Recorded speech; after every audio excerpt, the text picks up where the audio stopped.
I'd love to talk about what your faith, which I can sense from everything that I see around you, that your faith is central and core to who you are. Yeah. Your faith determines your values and it determines your activism. That's what draws me so much to the character of who you are and your willingness to be so forward, especially in progressive spaces where not everyone does that. My mom is really my spiritual anchor. She raised us in the church. My dad was never a church person. He would go to like Christmas and Easter. That was it.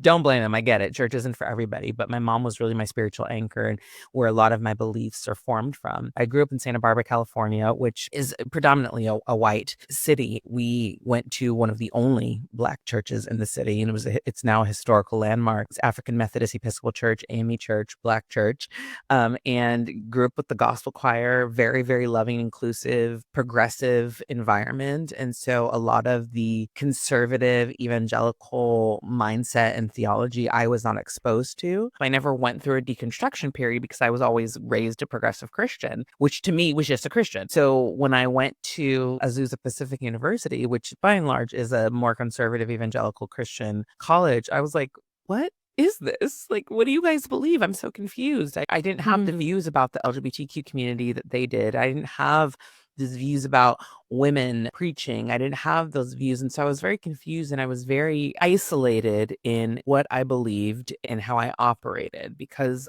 I felt that Christianity and faith was very simple. And I felt that what Jesus said was also very simple and not difficult to follow. I eventually saw that it was made to control people and manipulate people and abuse people. I was like, wow, this is really, really terrible. And I can't believe that people grew up like this, thinking that this is okay. When I left college, I became even more liberal because I was like, I want to be as far away from these people as possible. But, as I've grown, my faith has grown. And as you said so beautifully, like my faith does inform everything that I do. It is the core of who I am because I joke, I do want to get to heaven, but it also isn't difficult. It isn't difficult to love your neighbor as you love yourself. I have a lot of self-love.